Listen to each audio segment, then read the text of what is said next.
வேள்பாரி பகுதி 87. ஒளிவடிவம் சண்முகசுந்தரம். கருங்கை வாணன் சிகிச்சை பெற்று வந்த மருத்துவ கூடாரத்துக்கு வந்தனர் புதியவெற்பனும் முசுகுந்தரும். முகத்திலும் கை கால்களிலும் ஆங்காங்கே நெருப்பு காயங்கள் ஏற்பட்டுள்ளன. ஓரிரு நாட்களில் குணமாகிவிடும் என்றார் மருத்துவர்.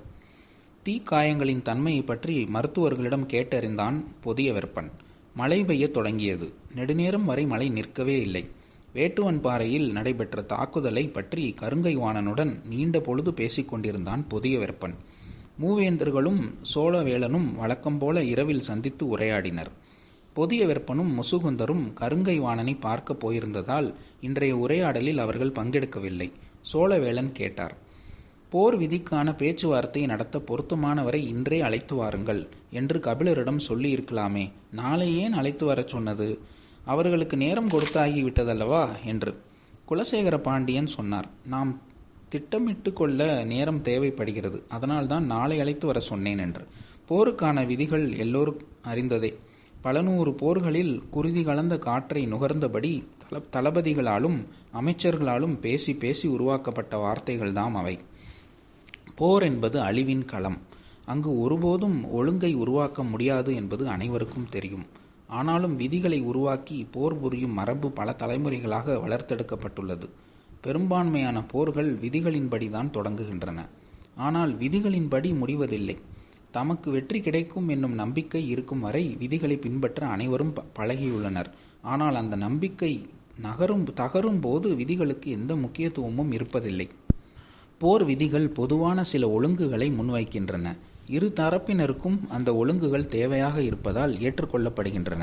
அவற்றைப் போலவே வெற்றியும் இரு தரப்புக்கும் தேவையாக இருப்பதால் இருவரும் விதிகளை பற்றி பேசி உடன்பட்டு போரை தொடங்குகின்றனர். ஆனால் போர்க்களத்தில் ஒருவனின் கை வலிமை பெறும்போது இருவருக்கும் விதிகள் முக்கியத்துவமற்று போய்விடுகின்றன. வாளுக்கு வடிவமைக்கப்பட்ட உரை போலத்தான் போருக்கு வடிவமைக்கப்படும் விதிகளும். கலை வேலைப்பாடுடன் மிளிர்வது உரைக்கு அழகு. ஆனால் வாளுக்கு அழகு வெட்டி சரிக்க தேவையான கூர்முனை மட்டுமே. எல்லா வாட்களுக்கும் மேற்பூச்சு கொண்ட உரை தேவைப்படுவதைப் போலத்தான் போருக்கு விதிகள் தேவைப்படுகின்றன. எல்லோரும் ஏற்றுக்கொண்ட போர் விதிகளை உருவாக்கியதில் பெரும் பங்கு வகித்தவை 3 பேரரசுகள்தான். பல காலங்களாக போர்க்களம் நீங்கா இந்த பேரரசுகள்தான் எதிரும் புதிருமான முறையில் எத்தனையோ போர் விதிகளை உருவாக்கின. இன்று பொது புழக்கத்தில் இருக்கும் போர் விதிகளில் பெரும்பான்மையானவை எதிரெதிரே இருக்கையில் அமர்ந்து இந்த பேரரசுகளால் உருவாக்கப்பட்டவைதான். வரலாற்றில் முதன்முறையாக 3 பேரரசுகளும் ஒன்றாய் உட்கார்ந்து பொது எதிரியோடு போர் புரிவதற்கான விதிகளை பற்றி இப்போது பேசுகின்றன. போர் விதிகளை உருவாக்குவதில் நாம் புதிதாய் திட்டமிட என்ன இருக்கிறது என கேட்டான் உதியஞ்சேரல். போர் விதியின் அடிப்படையில் வெற்றி பெற முயல்வதை விட வெற்றி பெறுவதற்கான முறையில் விதிகளை வடிவமைத்துக் கொள்வதே அறிவுடைமை என்றார் குலசேகர பாண்டியன். இந்த போரை விதிகளால் ஒழுங்குபடுத்த முடியாது. ஏனென்றால் எதிரிகளுக்கு என்ன ஆற்றல் இருக்கிறது என்று நமக்கு தெரியாது. பிறகு எப்படி நாம் பொதுவெளி விதியை உருவாக்க முடியும் என கேட்டான் கருங்கை வாணன். இன்று கபிலரோடு நடைபெற்ற பேச்சுவார்த்தையை சொல்லி நாளை போரின் விதிகள் பேசப்பட உள்ளதை முசுகுந்தர் பகிர்ந்து கொண்ட போது கருங்கை வாணனின் மறுமொழியாக இது இருந்தது. கருங்கை வாணனா இப்படி பேசுவது என வியப்போடு பார்த்தான் புதியவெற்பன். முசுகுந்தருக்கும் நம்ப முடியாததாகத்தான் இருந்தது. மூவேந்தர்களின் கூட்டுப்படை தளபதியின் குரலா இது என கேட்டார் முசுகுந்தர். ஆம், நமக்கான விதிகளையும் அவர்களுக்கான விதிகளையும் ஒன்றாய் பொருத்த முடியாது என்றான் கருங்கை வாணன். ஏன், நம்மை விட எந்த வகையில் அவர்கள் வேறுபட்டவர்கள் என்று கேட்டார். அது எனக்கு தெரியவில்லை. ஆனால் அவர்கள் நம்மை போன்றோர் அல்லர். புதருக்குள்ளிருந்து விலங்குகள் வெளிவருவதைப் போல நெருப்புக்குள் இருந்து வெளிவரும் மிருகங்கள் அவர்கள். அவர்கள் மீது இரக்கமற்ற தாக்குதலையே நடத்த வேண்டும். ஒழுங்குபடுத்தப்பட்ட விதிகளை எல்லாம் அந்த காட்டு மனிதர்களுக்கு தேவையில்லை என்றான் கருங்கை வாணன். கருங்கை வாணன் தீ காயங்களிலிருந்து மீளாது துடித்து கொண்டிருப்பது அவனது சொற்களிலேயே தெரிந்தது. உனது வார்த்தைப்படியே வைத்து கொண்டாலும் விதி என்பது அவர்களது ஆற்றலை குறைக்க பயன்படுமே, ஆனால் அதை நாம் ஏன் தவறவிட வேண்டும் என்று கேட்டார் முசுகுந்தர். அவர்களது ஆற்றல் என்னவென்று தெரிந்தால்தானே நம்மால் குறைக்க முடியும் என்றான். அளவிட முடியாத ஆற்றல் கொண்டவர்கள் என்று சொல்கிறாயா என்று கேட்டார். இல்லை, எல்லா வகையான உத்திகளையும் பயன்படுத்தி அழிக்கப்பட வேண்டிய ஒரு கூட்டம் என்று சொல்கிறேன். அந்த கூட்டத்துக்கு பொது விதிகளை பயன்படுத்த வேண்டிய தேவையில்லை. அப்படி பொது விதிகளை உருவாக்குவது அவர்களுக்கு நாமே வாய்ப்பை தருவது போல் ஆகிவிடும் என்றான் கருங்கை வாணன். உருவாக்கப்படும் விதிகளின்படியே போர் புரிய வேண்டும் என்பது முன்னோர் மரபு என்றார் முசுகுந்தர். இதைத்தான் நான் சொல்ல வருகிறேன். சமதளத்தில் வாழ்கிற நமது முன்னோர்கள் உருவாக்கிய மரபு அது.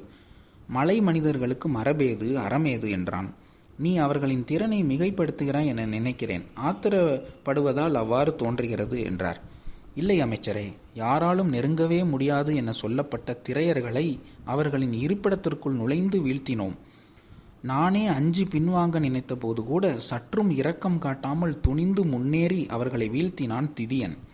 ஆனால் சிறிய குன்றின் மேல் இருந்த சின்னஞ்சிறு கூட்டம் திதியனை கொன்று அழித்ததை இன்னும் என்னால் நம்பவே முடியவில்லை. பெரும் பாறைகளை உருட்டுவதும் மரங்களை சாய்த்து தள்ளுவதும் நெருப்புக்குள் நுழைந்து வெளிவருவதுமாக அவர்கள் நடத்திய தாக்குதல் முழுவதும் நம்ப முடியாத மாயக் காட்சிகளாகவே இருந்தன. நாம் நடத்திய திடீர் தாக்குதலிலேயே அவர்களால் இவ்வளவு திறனை வெளிப்படுத்த முடிந்தபோது திட்டமிட்டு முறைப்படுத்தப்பட்ட விதிகளை உருவாக்கி அதன்படி போரை நடத்த முற்பட்டால் அவர்கள் என்ன செய்வார்கள் என சிந்திக்கவே முடியவில்லை என்றான் கருங்கை வாணன். அதனால் என கேட்டார் முசுகுந்தர். அவர்கள் சிந்திப்பதற்கான வாய்ப்பை கொடுக்கக்கூடாது. எல்லா வகையிலும் அழித்தொழிப்பு ஒன்றே நோக்கமாக கொண்ட தாக்குதல் முறையை பின்பற்ற வேண்டும். சூழ்ச்சிகளும் வரைமுறையற்ற தாக்குதலும் அழித்தொழிப்புமே அவர்களை வீழ்த்துவதற்கான உத்தியாக இருக்க முடியும் என்றான் கருங்கைவாணன். பரம்பு நாடு இதுவரை விதிகள் வகுத்து கொள்ளப்பட்ட ஒரு போர் முறைக்குள் பங்கெடுத்ததில்லை. பரம்புக்குள் நுழைந்த எதிரி நாட்டினரின் மீது தாக்குதல் நடத்தி வென்றுள்ளனர். தாக்குதல் போருக்கும் விதிகளால் வரையறுக்கப்பட்ட களப்போருக்கும் நிறைய வேறுபாடு உண்டு.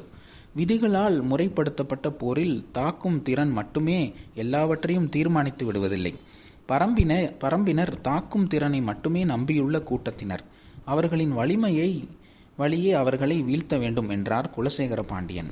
அவர் சொல்வதை சற்று ஆழ்ந்து சிந்தித்தனர். என்ன செய்யலாம் என்ற கேள்வியே மிஞ்சியிருந்தது. முதன்முறையாக கபிலர் பேச வந்தபோது அவரை அறியாமலேயே முக்கியமான செய்தி ஒன்றை நமக்கு தெரிவித்தார் என்றார்.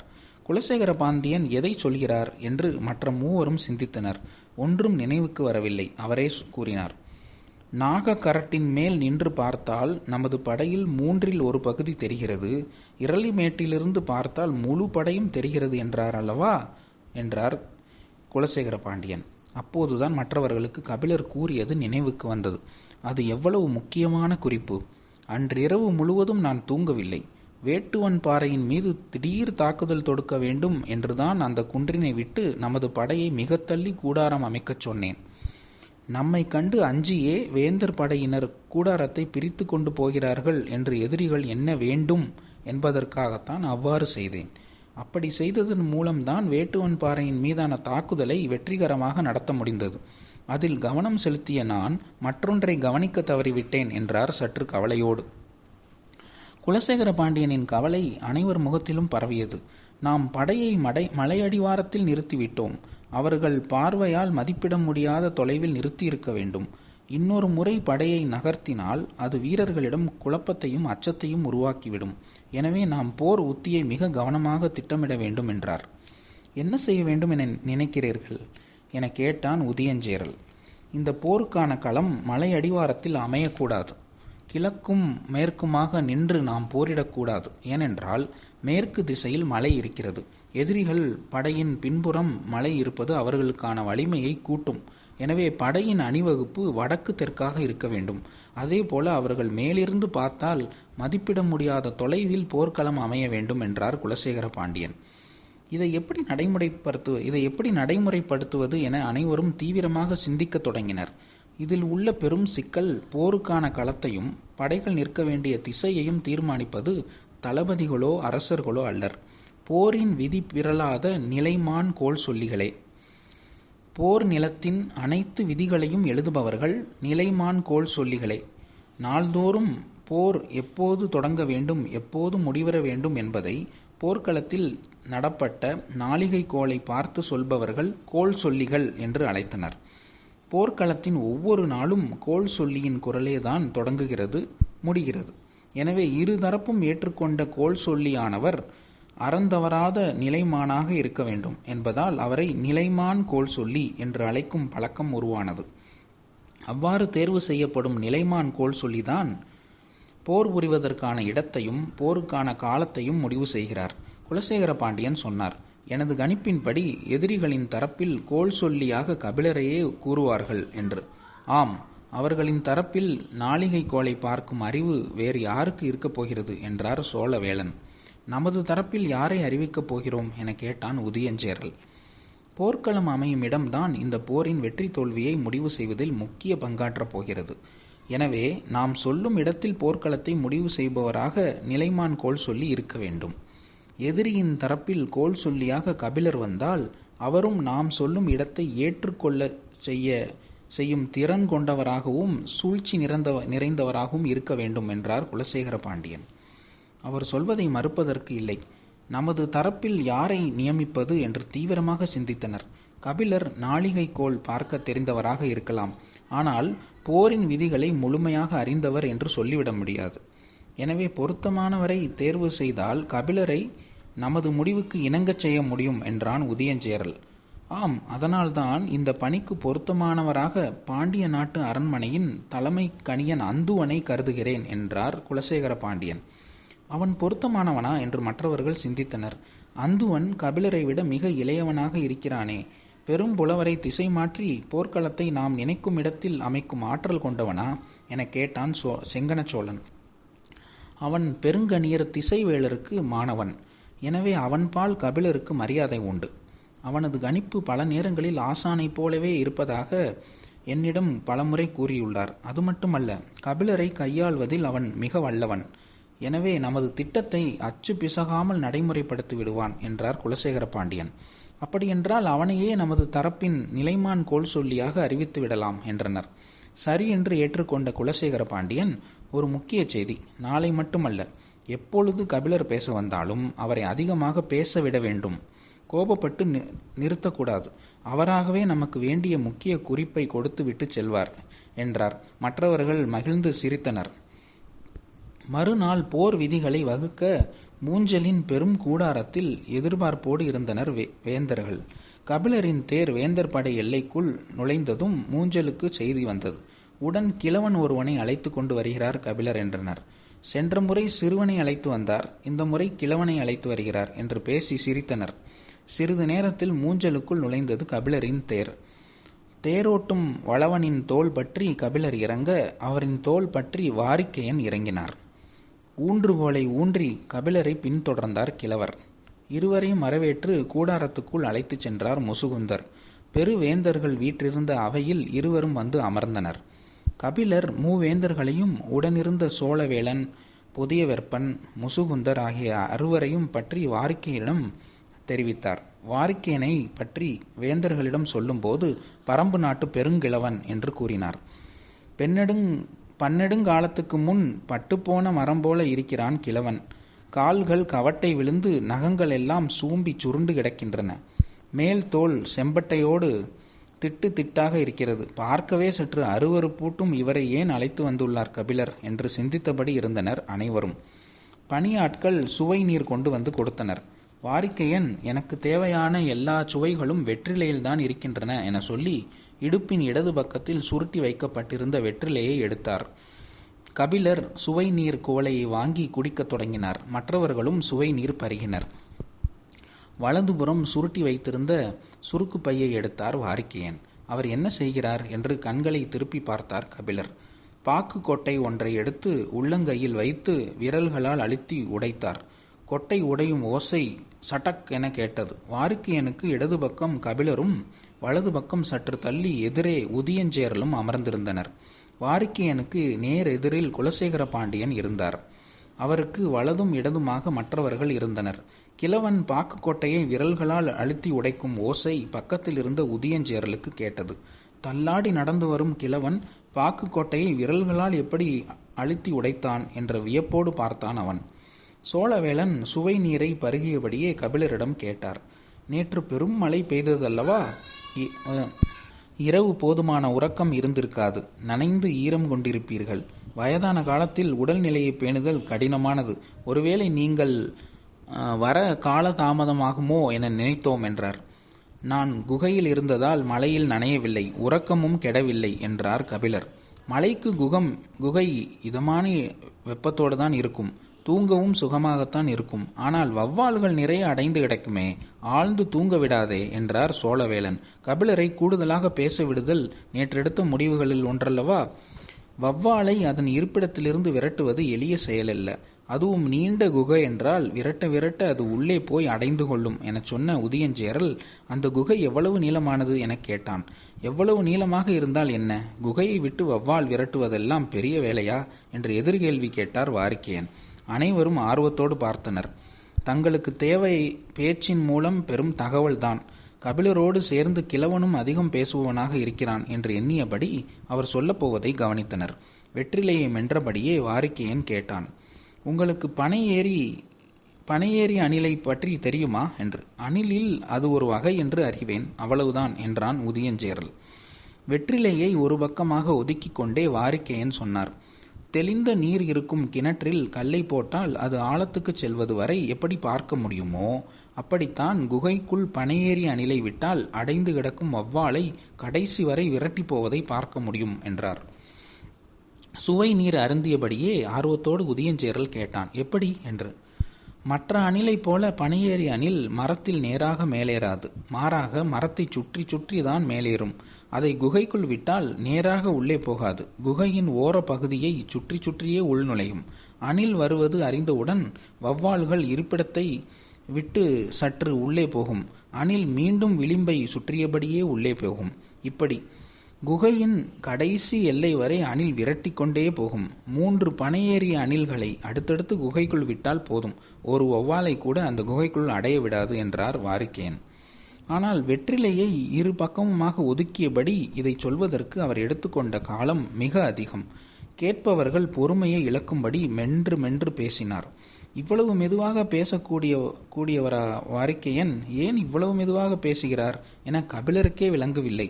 சிந்தித்து கொண்டிருக்கும் போது புதிய வெப்பன் கேட்டான், எந்நேரமும் வெற்றிலையை மென்று கொண்டே தான் இருப்பீர்களா? பேசும்போது கூட மெல்வதை நிறுத்த மாட்டீர்களா என்று. கன்னத்தாடை இரண்டும் அகன்று மேலேறின. மென்று கொண்டே சிரித்தார்.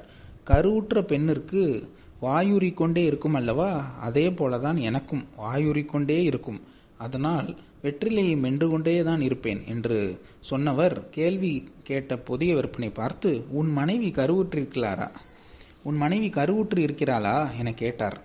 சற்றும் எதிர்பாராத கேள்வி. கபிலரே அதிர்ந்து போனார். புதிய வெப்பனுக்கு அவையில் என்ன சொல்வது என தெரியவில்லை. அந்தரத்திற்குள் நெருப்பு பட்டது போல இருந்தது. அதிர்ச்சியை வெளிக்காட்ட முடியாமலும் உச்சரிக்க முடியாமலும் திணறினான். இறுகிய நிலையை யார் உடைப்பது என யாருக்கும் புரியவில்லை. நிலைமையை அறிந்து முசுகுந்தர் தலையிட்டார். இளவரசருக்கு இப்போதுதான் மனமாகி இருக்கிறது என்று. வாரிக்கையன் விடுவதாக இல்லை. இப்போது மனமானவரை ஏன் போர்க்களத்திற்கு கூட்டி வந்தீர்கள்? பனையேறிய அணில் போல மனைவி அல்லவா சுற்றி சுற்றி கொண்டிருக்க வேண்டும். இங்கு வந்து கிழவர்களோடு உட்கார்ந்து வௌவாலை பற்றி ஏன் பேசிக் கொண்டிருக்கிறார் என கேட்டார் வாரிக்கையன். நிலைமை மிக மோசமாகி கொண்டிருக்கிறது என அனைவரும் உணர்ந்தனர். இதற்கு மேல் இந்த பேச்சை நீட்டிக்க வேண்டாம், போர் விதிகளுக்கான பேச்சை தொடங்கலாம் என எண்ணி குலசேகர பாண்டியனை பார்த்தார் சோழவேளன். அவரோ வாரிக்கையனை கூர்ந்து பார்த்தபடி ஆழ்ந்த சிந்தனையில் இருந்தார். நேரமாகி கொண்டிருந்தது. சரி, நாமே தொடங்கலாம் என நினைத்த சோழவேளன், பரம்பின் தரப்பில் நாளிகை கோளை பார்த்து சொல்லப்போகும் நிலைமான் கோள் சொல்லி யார் என முடிவு செய்து விட்டீர்களா என்று கேட்டார். கேட்டு முடிக்கும் முன் வாரிக்கையன் சொன்னார், கபிலர்தான் என்றார். குலசேகர பாண்டியன் கணித்தது துளியளவும் பிசரவில்லை. மிகச் சரியாக இருந்தது. கபிலரை கைகொள்ளும் திட்டம் ஏற்கனவே தீட்டப்பட்டிருந்தது. சற்று இடைவெளிக்கு பிறகு, உங்களின் தரப்பில் நிலைமான் கோள் சொல்லி யார் என கேட்டான் வாரிக்கையன். குலசேகர பாண்டியன் தான் பெயரை சொல்ல வேண்டும்.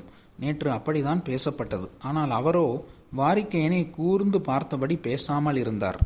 அவையில் அமைதி நீடித்தது. மற்ற இரு வேந்தர்களுக்கும் ஒன்றும் புரியவில்லை. நேற்றைய பேச்சில் புதிய வெப்பனும் முசுகுந்தரும் கலந்து கொள்ளாததால் அவர்கள் இயல்பான அமைதியோடு இருந்தனர். வாரிக்கையன் தான் வெற்றிலையை மென்று கொண்டே கேட்டதால் சரியாக புரியவில்லையோ என நினைத்து மீண்டும் ஒருமுறை கேட்டார், உங்களின் தரப்பில் நிலைமான் கோள் சொல்லி யார் என்று. அவையில் பேச்சு ஏதும் எழவில்லை. ஏன் எதுவும் பேசாமல் இருக்கிறார்கள் என்று கபிலருக்கு புரியவில்லை. செங்கன சோழன் தன் தந்தையின் முகத்தை பார்த்தான். உதியஞ்சேரலோ சோழர்கள் இருவரையும் பார்த்தான். எதிரில் உட்கார்ந்திருப்பவர்கள் ஏன் திகைத்தபடி ஒருவரை மாற்றி ஒருவர் பார்த்து கொண்டிருக்கினர் என கபிலருக்கு புரியவில்லை. இனியும் பேசாமல் இருக்கக்கூடாது என நினைத்த சோழவேளன் தலைமை கணியன் என்று தொடங்கினார். ஆனால் பெயர் சட்டென நினைவுக்கு வரவில்லை. நினைவு கூர்ந்தபடி நிறுத்தினார். குலசேகர பாண்டியனின் அருகில் நின்றிருந்த முசுகுந்தரோ ஒரு கணம் அதிர்ச்சியானார். திசைவேளரையா சொல்கிறார் என திகைத்து குலசேகர பாண்டியனை பார்த்தார். அவரோ எதுவும் பேசாமல் வாரிக்கையனையே பார்த்து கொண்டே இருந்தார். அவையோருக்கு என்ன சொல்வது என புரியவில்லை. முசுகுந்தர் குலசேகர பாண்டியனுக்கு மிக அருகில் சென்று மெல்லிய குரலில், திசைவேளரா பேரரசே என கேட்டார். குலசேகர பாண்டியன் மெல்லிய சிரிப்போடு தலையசைத்தார். முசுகுந்தருக்கு பேர் அதிர்ச்சியாக இருந்தது. திசைவேளரை போன்ற அறம் தவறாத மனிதரை போருக்கான கோல் சொல்லியாக நியமித்தால் அவரை நம்மால் எந்த வகையிலும் பயன்படுத்தி கொள்ள முடியாது. போர்க்களத்தின் பிடிமானம் நம்மிடம் இல்லாமல் போகும் வாய்ப்புண்டு என சிந்தித்தபடி மீண்டும் அவரை உற்று பார்த்தார். அதே சிரிப்போடு தலையசைத்தார் குலசேகர பாண்டியன். பேரரசர் குலசேகர பாண்டியன் எப்போதும் யாரும் சிந்திக்காததை சிந்திக்கக்கூடியவர் என்பதை வாழ்வு முழுவதும் அறிந்தவர் முசுகுந்தர். எனவே அவரின் திட்டமிடல் மற்றவர்கள் எண்ணத்துக்கு அப்பாற்பட்டுதான் இருக்கும் என்ற பெருமிதத்தோடு, எங்கள் தரப்பின் நிலைமான் கோல் சொல்லியாக பெருங்கணியர் திசைவேளர் செயல்படுவார் என அறிவித்தார். வேந்தரின் தரப்பில் இருந்த மற்றவர்கள் திகைத்து போனார்கள். புதிய விற்பனுக்கோ தலையே சுற்றுவது போல் ஆனது.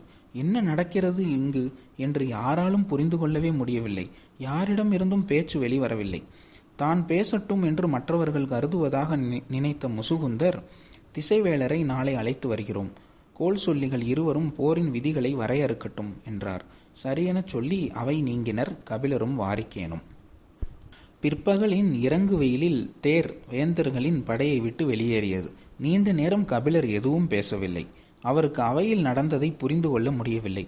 ஏன் பேசாமல் வருகிறீர்கள் என கேட்டார் வாரிக்கையன். இல்லை, பேரரசர்களில் மூத்தவர் குலசேகர பாண்டியன். அவர்தான் எல்லாவற்றையும் பேசுவார். ஆனால் இன்று அவர் பேசுவதை முற்றிலும் தவிர்த்து விட்டார். மற்றவர்கள் அவரின் முகத்தையே மீண்டும் மீண்டும் பார்த்து கொண்டிருந்தனர். காரணம் எதுவும் எனக்கு பிடிபடவே இல்லை என்றார் கபிலர். சற்றே சிரிப்போடு, காரணம் நான் தான் என்றார் வாரிக்கையன். நீங்களா என அதிர்ச்சியோடு கேட்டார் கபிலர். ஆம், நான் முதலில் இடது பக்க இடுப்பு பையில் இருந்த வெற்றிலையை எடுத்தேன் என்பதை நீங்கள் கவனித்தீர்கள். ஆனால் வலது பக்க சுருக்கு பையை திறந்து என்ன செய்தேன் என்பதை நீங்கள் கவனிக்கவில்லை என்றார் வாரிக்கையன். சுருக்கு பையில் என்ன செய்தீர்கள் என கேட்டார் கபிலர். அதற்குள் தான் திகை பூச்சியை வைத்திருந்தேன். பாக்கு எடுப்பதைப் போல அவற்றுள் 3ஐ முதலில் எடுத்து வெளியில் விட்டேன். அவை போவதை மற்றவர்கள் எளிதில் பார்த்துவிட முடியாது.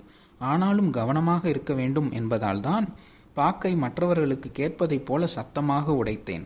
எல்லோரின் கவனமும் எனது கைக்கு வந்தது. திகைப்பூச்சிகள் எனக்கு நேராக உட்கார்ந்திருப்பவனின் இருக்கை நோக்கி போனது. அது கடித்து சிறிது பொழுதுக்கு பிறகுதான் திகைப்புத்தன்மை உருவாகும். அதனால்தான் வெற்றிலையை வென்றபடி மெல்ல மெல்ல பேசி நேரத்தை நீட்டித்தேன் என்றார் வாரிக்கையன். கபிலர் உறைந்து போனார். நீங்கள்தான் குலசேகர பாண்டியனை பேச விடாமல் செய்ததா? அப்படி செய்ததால் நமக்கென்ன நன்மை என்று கேட்டார் கபிலர். நம்மிடம் போர் விதிகளை எப்படி பேசுவது, யார் யார் பேசுவது என்பதையெல்லாம் அவர்கள் ஏற்கனவே முடிவு செய்திருப்பார்கள். திகைப்பூச்சி கடிப்பதன் மூலம் அவர்களில் ஓரிருவர் பேச முடியாத நிலையை எய்துவர். முடிவு செய்தபடி ஏன் பேசவில்லை என்று மற்றவர்களுக்கு பேச முடியாதவர் மீது ஐயம் உருவாகும். அந்த ஐயம்தான் விரிசலுக்கான வழியை உருவாக்கும் என்றார் வாரிக்கையன். கபிலர் விரித்த கண்களை இமைக்காமல் வாரிக்கையனையே பார்த்து கொண்டிருந்தார். அவர் மேலும் சொன்னார், அவர்கள் மூவரும் நண்பர்கள் அல்ல, நம்மை அழிப்பதற்காக ஒன்றுபட்டவர்கள். எனவே அவர்களுக்குள் விரிசலை உருவாக்க சிறிய காரணமே போதுமானது என்றார் வாரிக்கையன். நாகக்கரட்டின் அடிவாரத்தில் தேர் வந்து நின்றது. கபிலர் கீழ் இறங்கினார். அவரின் தோள் பற்றி இறங்கிய வாரிக்கையன் சொன்னார், இந்த போரில் வலிமை மிகுந்த எண்ணற்ற ஆயுதங்களை நாம் பயன்படுத்தப் போகிறோம். ஆனால் நாம் பயன்படுத்தப் போகும் எந்த ஓர் ஆயுதத்தையும் விட கண்களுக்கு தெரியாத இந்த சிறு பூச்சி செய்துள்ள நன்மை இணையற்றதாக இருக்கும் என்றார். பேச்சின்றி நடந்தார் கபிலர். அது சரி, யார் அந்த திசைவேளர் என்றார் வாரிக்கையன். வாரிக்கையின் கேள்விக்கு அதிர்ச்சியிலிருந்து மீண்டபடி பதில் சொன்னார் கபிலர். அறத்தின் அடையாளம் என்று. பகுதி 87 முற்றும். அன்பன் சண்முகசுந்தரம்.